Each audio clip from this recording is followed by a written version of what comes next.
अस्सलामुअलैकुम। उम्मीद करता हूँ कि आप खैरियत के साथ होंगे। गोल्ड की वीकली फोरकास्ट के साथ हाजिर हूँ।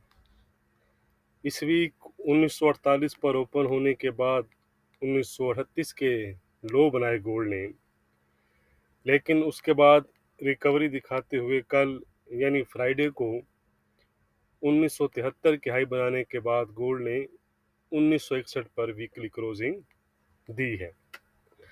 इस तरह तकरीबन $13 के माइल्ड गेन के साथ गोल्ड जो है वो वीकली बेसिस पर क्लोज हुआ है।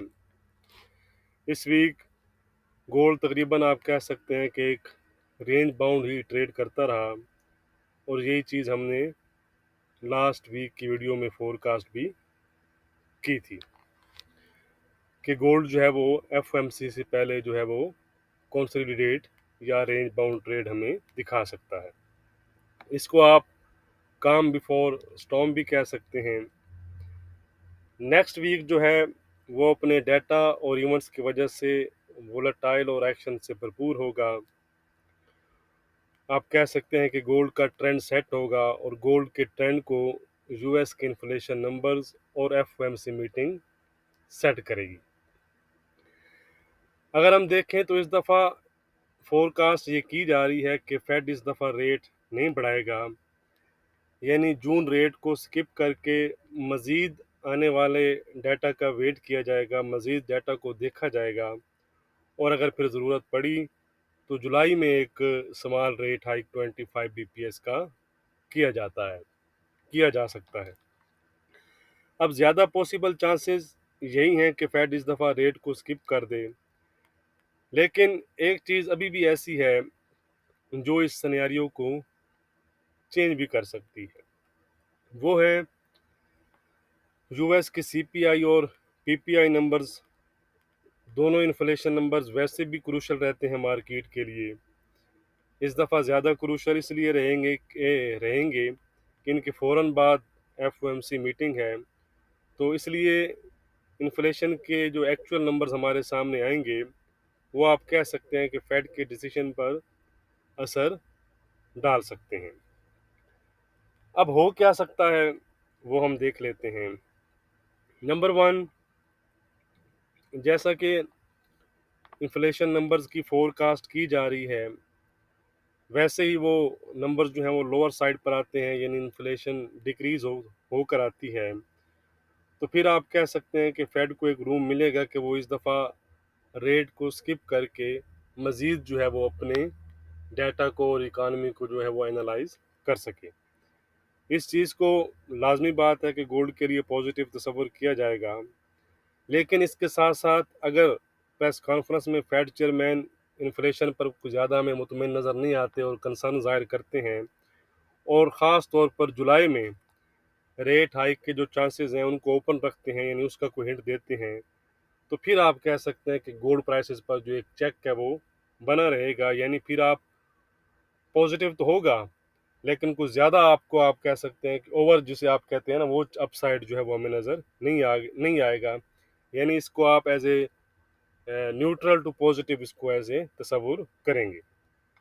नंबर टू, अगर हमारे पास इन्फ्लेशन नंबर्स ट्यूसडे और वेडनेसडे को इंक्रीज होकर आते हैं, यानी इन्फ्लेशन बढ़कर आती है, तो फिर कुछ चांसेस बन सकते हैं कि फेड भी इस वीक, जिस तरह इस वीक आरबीआई और बैंक ऑफ कनाडा ने 25 बीपीएस के सरप्राइज दिए हैं, तो इस तरह का कुछ फेड भी फिर सरप्राइज दे सकता है, जिसके चांसेस फिलहाल हमें कम लग रहे हैं अनटिल इन्फ्लेशन जो है वो ज़्यादा बढ़कर ना आ जाए।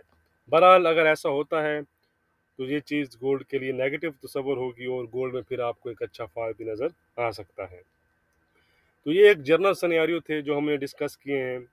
इसके साथ फेड चेयरमैन पावल की प्रेस कॉन्फ्रेंस भी होगी, उनकी टून क्या होती है, उनके कमेंट्स किस तरह इम्पैक्ट डालते हैं, वो चीज़ फिर हम वेडनेसडे की जो इंटरडे वीडियो होगी उसमें डिस्कस करेंगे।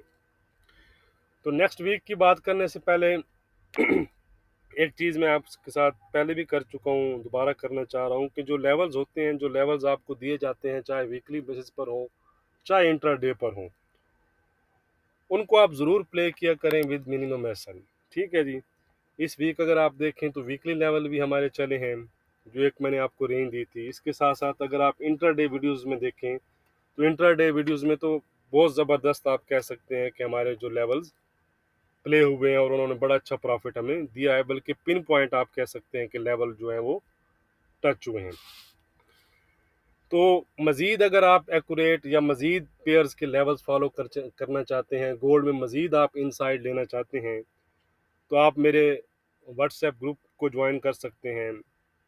उसमें एक पब्लिक ग्रुप है, उसको भी ज्वाइन कर सकते हैं। अगर आपका स्मॉल अकाउंट है तो फिर आप पब्लिक ग्रुप ज्वाइन कर सकते हैं, उसको ज़रूर ज्वाइन करें। उस पर व्हाट्सएप पर एक दोस्त से मैंने वादा भी किया था, वो अगर वीडियो देख रहे हैं तो वो कमेंट्स भी कर दें। तो उनके लिए मैंने कहा था कि मैं डिस्काउंट करूँगा। तो पब्लिक ग्रुप पर आप 33% डिस्काउंट, और बाकी जो ग्रुप हैं जो हेल्थी अकाउंट्स के लिए हैं उन पर आप 10% जो है वो डिस्काउंट हासिल कर सकते हैं। उसके लिए आप डिस्क्रिप्शन में दिए गए जो मेरा व्हाट्सएप नंबर है उस पर कॉन्टैक्ट कर सकते हैं और डिटेल ले सकते हैं। जो लोग पहले से डिटेल ले चुके हैं डिस्काउंट के बगैर, तो वो भी दोबारा से कॉन्टैक्ट कर सकते हैं कि डिस्काउंट कैसे लिया जा सकता है। तो ग्रुप ज़रूर ज्वाइन करें। मिनिमम जो है वो स्मॉल अकाउंट्स वाले वो पब्लिक ग्रुप ज़रूर ज्वाइन करें, आपको काफ़ी उससे बेनिफिट होगा। क्योंकि नेक्स्ट वीक अगर हम देखें तो बड़े मेजर इवेंट हैं, और उनकी भी आप कह सकते हैं कि एक तरह से फुल जो असिस्टेंस है वो उसमें मुहैया की जाएगी। तो चलें जी, नेक्स्ट वीक की बात करते हैं। पहले हम कैलेंडर पर नज़र डाल लेते हैं, फिर हम चार्ट्स की तरफ चलेंगे। यह है जी मंडे। मंडे नथिंग इम्पोर्टेंट, कोई ख़ास डाटा ऐसा है नहीं जो मार्केट पर इम्पैक्ट डाले। ट्यूसडे की बात करें तो जर्मन का इकोनॉमिक सेंटीमेंट है, और उसके बाद मेन जो डाटा रहेगा वो हमारे पास सीपीआई और कोर सीपीआई नंबर्स रहेंगे यूएस के। ठीक है जी। अगर आप यहाँ पर देखेंगे तो फोरकास्ट कुछ अनचेंज से लोअर साइड पर है, तो ये नंबर्स काफ़ी ही क्रूशल रहेंगे। इनको भी फिर डिटेल से हम इंट्राडे वीडियो में डिस्कस करेंगे। बैंक ऑफ इंग्लैंड के जो गवर्नर हैं उनकी स्पीच है ट्यूसडे को। वेडनेसडे की बात करें तो जीडीपी नंबर्स हैं ब्रिटेन के। यूएस के दोबारा से आप कह सकते हैं कि पीपीआई और कोर पीपीआई नंबर्स हैं, यानी इन्फ्लेशन नंबर्स हमारे सामने एफओएमसी मीटिंग से पहले पहले आ जाएंगे, क्योंकि वेडनेसडे को ही फिर 11 पीएम पर हमारे सामने एफओएमसी स्टेटमेंट आएगी, इंटरेस्ट रेट आएंगे। यहाँ पर आप देख रहे होंगे कि जो फोरकास्ट है वो अनचेंज है, यानी इस दफ़ा पास की फोरकास्ट की जा रही है।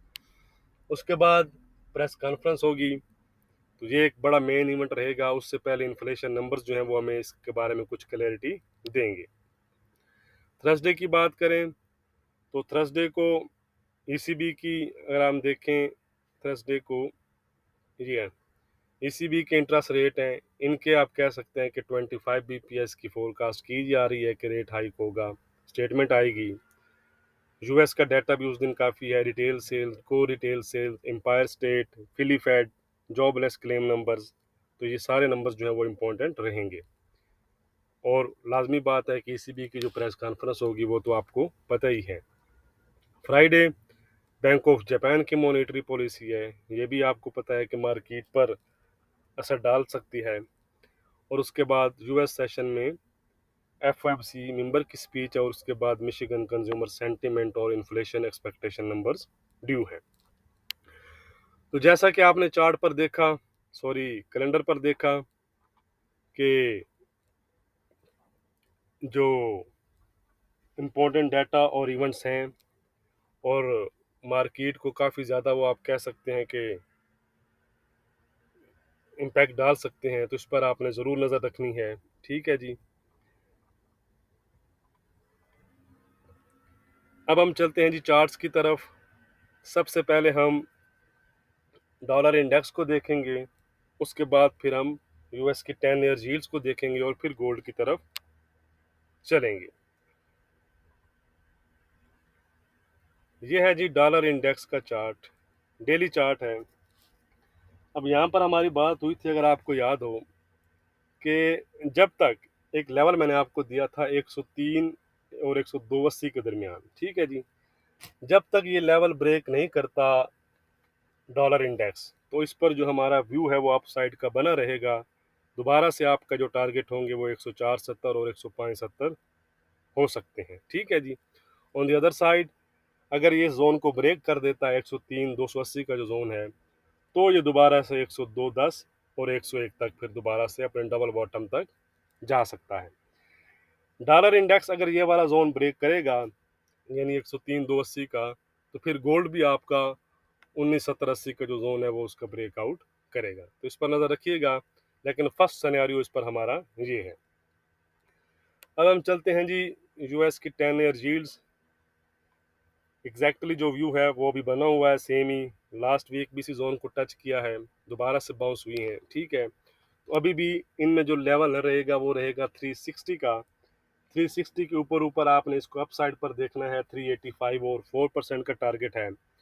ऑन द अदर साइड इसके नीचे दोबारा से 350 और 340-30 तक यूएस की 10 ईयर यील्ड जा सकती हैं, जो कि फिर गोल्ड के लिए पॉजिटिव होंगी। तो ये भी अपना ये वाला लेवल जो मैंने आपके साथ शेयर किया है, ये वाला, ये अगर ब्रेक करेंगी तो गोल्ड, जैसा कि मैंने आपको कहा है कि वो फिर गोल्ड भी 19 70 80 का जो लेवल है अप साइड पर ब्रेक करेगा। ये अगर डाउन साइड पर ब्रेक करेंगी तो वाइस वर्सा इनका आपस में कोरिलेशन आपको पता है कि चलता है। अब हम चलते हैं जी गोल्ड के चार्ट की तरफ। उससे पहले अभी तक अगर आपने वीडियो को लाइक नहीं किया तो लाइक और शेयर ज़रूर कर दिया करें, उससे चैनल को सपोर्ट मिलता है और एक हमारा गिला भी आपसे दूर हो जाता है।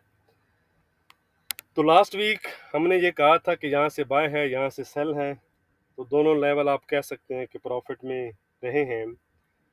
इसको डिस्कस करने से पहले हम बिल्कुल एक सादा चार्ट पर चलते हैं, ताकि आपको ज़रा चीज़ें इजीली आप कह सकते हैं कि आपको ज़रा समझ आ जाए। ये बिल्कुल सादा चार्ट है जी मेरे सामने। अब इस पर मैं दो हॉरिजेंटल लाइन लगा रहा हूँ, ठीक है जी। एक है ये मेरे पास और एक है ये मेरे पास, ठीक है। इसको आप यहाँ तक भी लेकर जा सकते हैं, ये ठीक है। और इसको भी अगर आप करना चाहें तो कर सकते हैं, लेकिन ये यहाँ तक काफ़ी है, ठीक है। और मैं थोड़ा सा इसको जूम करूँ। हॉरिजेंटल लाइन के बारे में मेरा क्या व्यू है वो आप अच्छी तरह जानते होंगे, ठीक है। तो इसी रेंज में अगर प्राइसेस रहती हैं तो ये आपका सेल जोन है, ठीक है जी। यहाँ से सेल है, यहाँ से बाय है, ठीक है जी। ये तो होगी एक सिंपल रेंज में आपने क्या करना है। लेकिन अगर इसका ब्रेकआउट होता है तो ब्रेकआउट को आपने मिस नहीं करना। ये 90% आप कह सकते हैं कि एक प्रॉफिटेबल ट्रेड होगी। यहाँ पर आप स्पाइक को नहीं कंक्लूड करेंगे, बल्कि कैंडल की क्लोजिंग क्लोजिंग की बात हम कर रहे हैं। यानी कि ये चीज़ मैं आपको बताना चाह रहा हूँ। ये यहाँ से अगर ब्रेकआउट होता है तो फिर आपने ये चीज़ मिस नहीं करनी, ठीक है। बायर अगर आप हैं, और सेलर के लिए तो फिर ये ये चीज़ आपने बिल्कुल मिस नहीं करनी, ठीक है जी। तो इनके ब्रेकआउट पर टारगेट क्या होंगे वो हम देख लेते हैं। ये अगर ये जोन हमने जो भी लाइन ओरिजेंटल लाइन लगाई है, ये अगर ब्रेक करता है तो यहाँ से आपका टारगेट 2002 और 2020 का होगा, ठीक है जी। अपर साइड पर अगर आपको ब्रेकआउट मिलता है। ऑन द अदर साइड अगर लोअर साइड पर ब्रेकआउट मिलता है तो आपका टारगेट 1905 और 1870 होगा, ठीक है जी। ये चीज़ क्लियर होगी।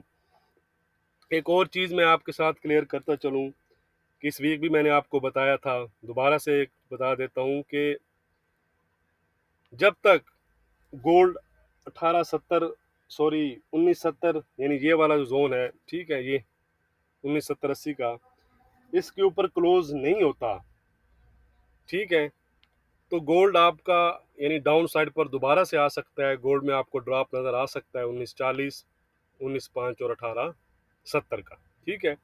इसके ऊपर अगर क्लोजिंग दे तो ये फिर इनवैलिड होगा।